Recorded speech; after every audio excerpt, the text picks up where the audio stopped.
이 성경과 기독교 신앙에서 빛은 하나님의 임재와 영광 그리고 생명과 구원을 가리킵니다. 그리고 그 빛을 입는다는 것은 하나님과의 만남을 통해 이루어졌고, 따라서 하나님의 사명을 받은 사람들에게 주어지는 특별한 체험이자 특권이었습니다. 오늘 누가복음서에서 변화산 위에서 예수께서 빛 가운데 그 모습이 변하고 모세와 엘리야를 만나는 이 장면은 그 자리에 함께한 제자들에게는 놀랍고 흥분되는 사건이었고, 오랫동안 유지하고 간직하고 싶었기 때문에 초막셋을 지어서 여기서 지내시면 좋겠습니다, 이렇게 베드로가 예수께 말씀드리고 있습니다. 오늘 복음서와 비슷한 장면이 이제 함께 읽은 이 출애굽기에도 나옵니다. 출애굽기 34장 본문에는 시내산에서 하나님의 말씀을 듣고 내려온 모세가 등장합니다. 변화산의 예수처럼 하나님을 만난 모세의 얼굴도 빛나고 있었습니다. 그런데 지금 이 34장에 나오는 이야기는 모세가 두 번째로 시내산에 올라갔다가 내려온 이야기입니다.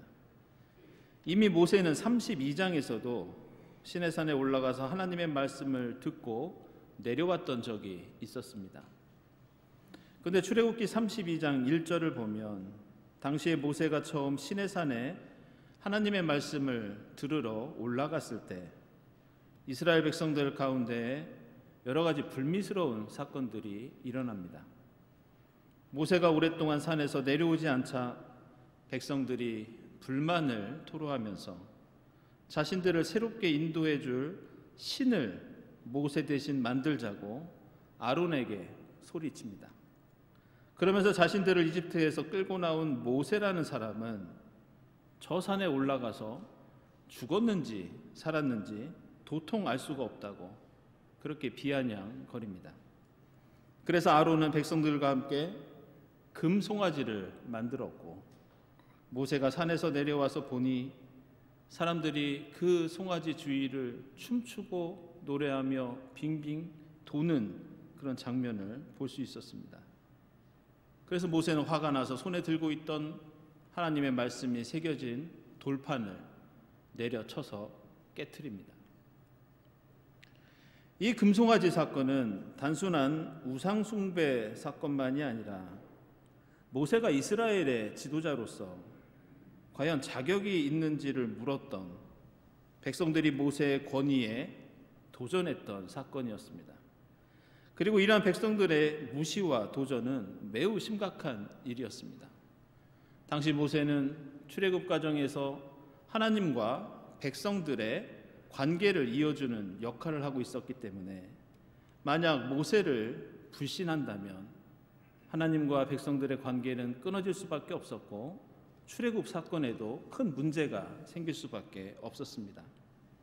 그래서 오늘 본문에서 모세의 얼굴에서 빛이 났던 것은 하나님께서 백성들의 불만과 그 도전을 아시고 모세는 바로 하나님의 말씀을 전하는, 이스라엘을 지도하는 그 권위를 갖고 있다는 상징으로 모세의 얼굴에 빛을 내려주셨던 겁니다. 이런 이유로 오늘 본문을 보면 혹시 모세가 아니라 모세 주변에서 빛이 난다면 그 빛이 모세를 위한 것인지 아닌지 논란이 있을까 봐 오늘 말씀 보면 모세 얼굴에 살결이 빛나고 있었다, 이렇게 구체적으로 적시를 합니다. 게다가 이 빛이 난다는 말도 오늘 성경 기자는 성경에 거의 나오지 않는 그런 특별한 단어를 사용합니다. 빛이 난다는 히브리어는 성경에서 널리 사용되는 호이르라는 단어가 있는데도 불구하고 오늘 본문에서는 거의 나오지 않는 카란이라는 단어를 사용합니다. 그런데 이 뜻은 광채가 나다, 이런 뜻만 있는 것이 아니라 원래는 머리에 뿔이 나다, 이런 뜻입니다. 고대 사회에서는 이 뿔이 권세나 힘이나 권능을 가리켰기 때문에 성경 기자는 일부러 모세의 권위를 인정하기 위해서 이 표현을 사용합니다. 그래서 여러분들 아시는 것처럼 서양 미술사에서 미켈란젤로가 조각한 모세상을 보면 머리에 뿔이 나 있습니다. 그리고 화가들이 그린 모세의 그림 중에도 머리에 뿔이 나 있는 그런 작품들을 볼 수가 있습니다.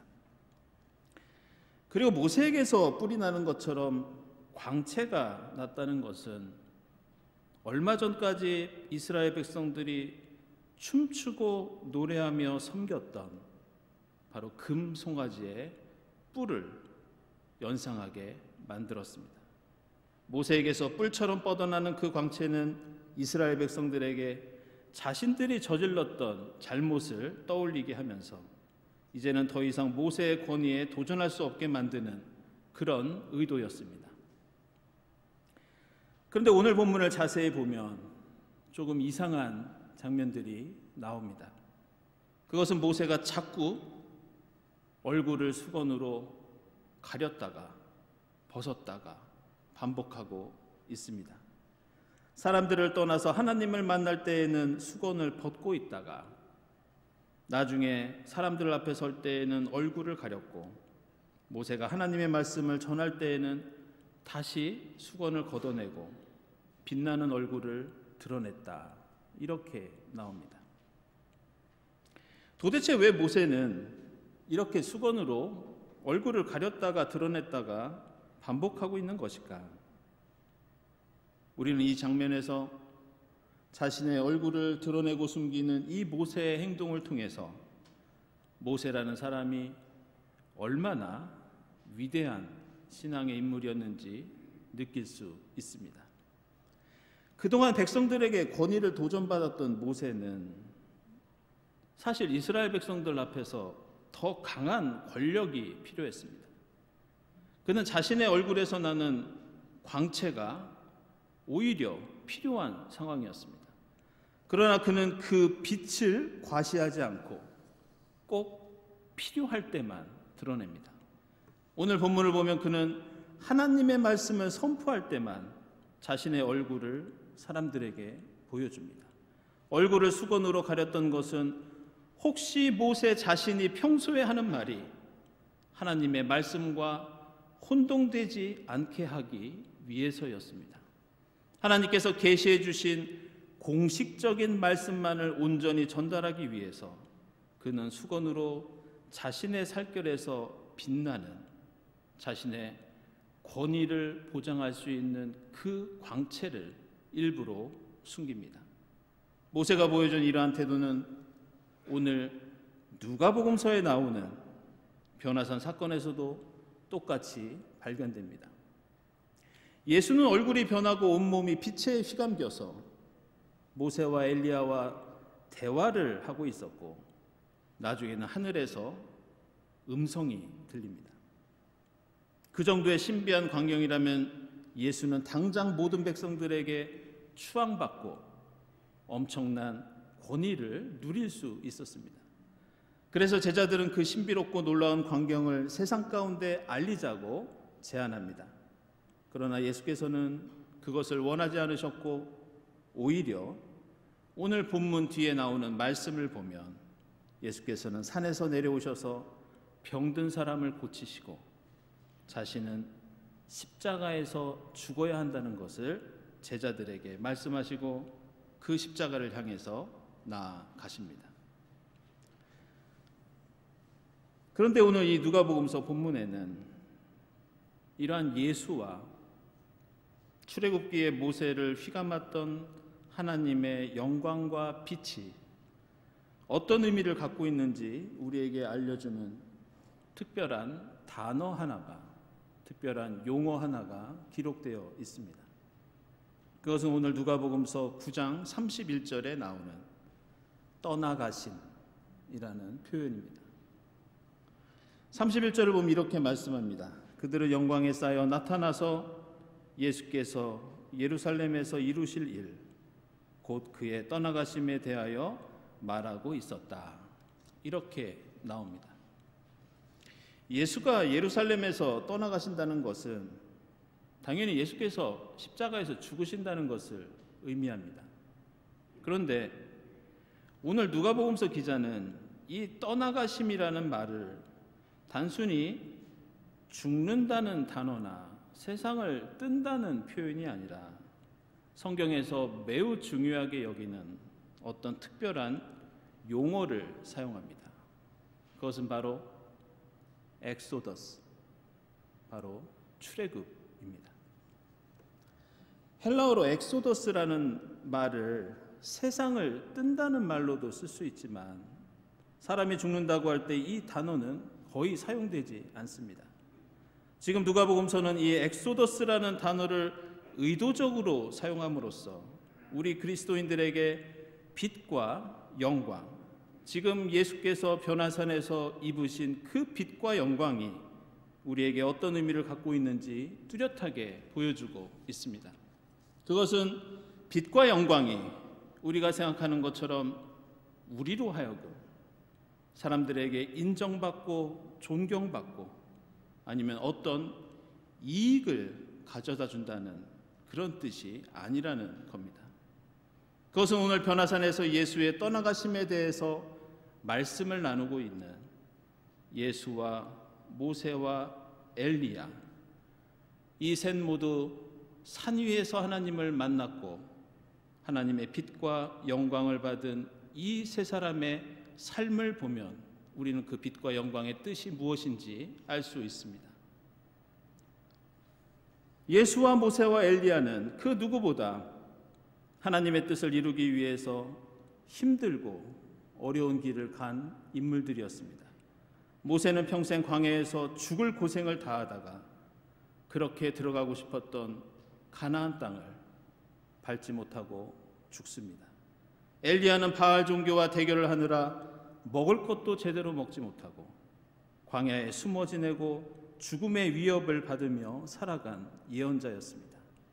그래서 예수와 모세와 엘리야는 하나님의 광채와 영광을 자신을 위해서 사용하지 않았습니다. 예수는 제자들의 권유에도 산 밑으로 내려와 그 빛과 영광의 힘을 얻어 십자가 죽음의 길을 갔고, 모세도 자신의 얼굴에 나타난 빛과 영광을 오직 하나님의 말씀을 드러내는 데에만 사용합니다. 엘리야도 갈멜산과 시내산에서 하나님을 만나지만 그가 얻은 것은 세상의 인정과 성공이 아니라 광야에서 천사가 가져다 준 과자 한 조각과 물 한 병이 고작이었습니다. 열왕기하 22장에서도 엘리야는 불병거와 불말을 타고 빛 가운데 승천을 하지만 그것은 세상 모든 사람들이 보는 사건이 아니었고 고작 엘리야의 몇 제자들만 볼 수 있는 광경이었습니다. 저는 공부를 하면서 이 학위 논문 이외에 특별히 우리나라 한국교회의 성경 해석과 정치적인 이념 사이의 관계를 연구할 기회가 있었습니다. 그리고 그 내용 중에 우리가 읽은 성경 본문과 특별히 103년 전에 있었던 3.1운동과 관련된 내용이 있어서 간단히 소개드리고 말씀을 마칠까 합니다. 19세기에 기독교 복음이 우리나라에 전래됐을 때 한국 기독교 역사의 초기 자료들을 분석해 보면 당시 우리나라 사람들이 가장 많이 읽고 가장 큰 인상을 받고 가장 큰 영향을 받은 성경 말씀이 바로 출애굽 사건이었습니다. 한국의 초대교회는 출애굽 사건을 상상하면서 히브리 노예들의 해방이 조선 사람들의 해방이 될 것이라는 희망을 가졌고, 특별히 그 희망은 이집트의 억압으로부터 탈출해서 광야를 행진하며 나아갔던 출애굽 신앙, 바로 떠나가는 신앙이었습니다. 이러한 출애굽에 떠나는 신앙은 일제강점기에는 민족 독립의 희망으로 이어졌습니다. 실제로 이러한 출애굽 신앙이 한국교회에 큰 영향을 주어서 3.1운동 당시에 기독교인이 우리나라 전체 인구의 1.3%밖에 되지 않았지만 3.1운동을 주동한 세력의 25%에서 38%가 바로 기독교인이었습니다. 그리고 체포되고 투옥된 사람 중에서 17에서 22%가 역시 기독교인이었고 3.1운동을 주도했던 33명의 민족 지도자들 중에서 기독교인이 16명이나 되었습니다. 당시 교세에 비해서 수많은 사람들이 이 3.1운동에 참여하고 많은 영향을 끼친 것을 볼 수 있습니다. 그런데 한국교회의 역사를 보면 이러한 출애굽 신앙이 언제부터인가 변화를 겪기 시작하면서 이집트를 떠나 광야로 들어가는 신앙이 강조되는 것이 아니라 젖과 꿀이 흐르는 가나안 땅에 들어가는 신앙이 강조되기 시작합니다. 이전까지는 해방을 위해서 이집트를 떠나 광야로 뛰어들어가 길을 만들고 개척하는 신앙이었다면 언제부턴가 한국교회는 가나안 땅을 들어가 원주민들을 무력으로 점령하고 정복하고 차지하는 신앙, 젖과 꿀이 흐르는 번영과 발전을 쫓는 그런 신앙으로 뒤바뀝니다. 그리고 이러한 변화는 외국 선교사들이 한국교회를 주도하면서 우리가 한국전쟁을 겪고 독재 정권을 겪고 경제 발전을 경험하면서 이제는 한국교회를 대표하는 신앙은 기복신앙, 번영신앙, 하나님이 내려주신 그 빛과 영광을 독점하는 이집트의 피라미드 같은 교회로 변화되었습니다. 오늘 누가복음서에 나오는 엑소더스라는 이 헬라어 단어는 바깥으로라는 뜻의 엑스와 길이라는 뜻의 호도스가 합쳐진 단어입니다. 그래서 엑소더스는 길 바깥으로 이런 뜻을 갖고 있습니다. 엑소더스 신앙은 길 바깥에서 새로운 길을 만드는 그런 신앙을 가리킵니다. 따라서 출애굽 신앙은 단순히 이집트를 탈출하는 신앙이 아니라 세상과 권력이 만들어 놓은 길 바깥에서 새로운 생명과 구원의 길을 만들어 나가는 탄탄대로가 아닌 광야로, 개선문이 아닌 좁은 문으로 들어가는 그런 개척과 개혁의 의미를 갖고 있습니다. 오늘 변화산의 예수와 모세와 엘리야는 모두 자신이 갈 수 있었던 넓고 평탄한 길이 아니라 하나님이 가라고 하셨던 거친 광야길, 십자가 죽음의 길을 가셨습니다. 그리고 그들에게 내린 하나님의 빛과 영광은 세상의 넓은 대로가 아니라 어렵고 힘든 광야와 십자가의 길을 비추는 빛과 영광이었습니다. 사랑하는 여러분, 이제 우리는 주연절 마지막 주일을 지나 이번 수요일이 되면 사순절을 맞이하게 됩니다. 예수와 모세와 엘리야가 기도와 말씀을 통해서 하나님을 만났듯이 우리 모두 기도와 말씀을 통해 하나님이 내려주시는 하늘의 빛과 영광에 휩싸일 수 있기를 바랍니다. 그러나 그 빛과 영광은 이집트와 로마 제국의 대로 같은 넓고 평탄한 길이 아니라 길 바깥에서 새로운 길을 만들며 떠나가는 순례자를 위한 빛과 영광임을 잊지 마시기를 바랍니다. 오늘 변화산의 주님처럼 하나님의 음성을 듣고 빛과 영광에 휩싸여서 주님 가신 십자가의 길을 따르는 여러분이 될 수 있기를 바랍니다. 기도하겠습니다.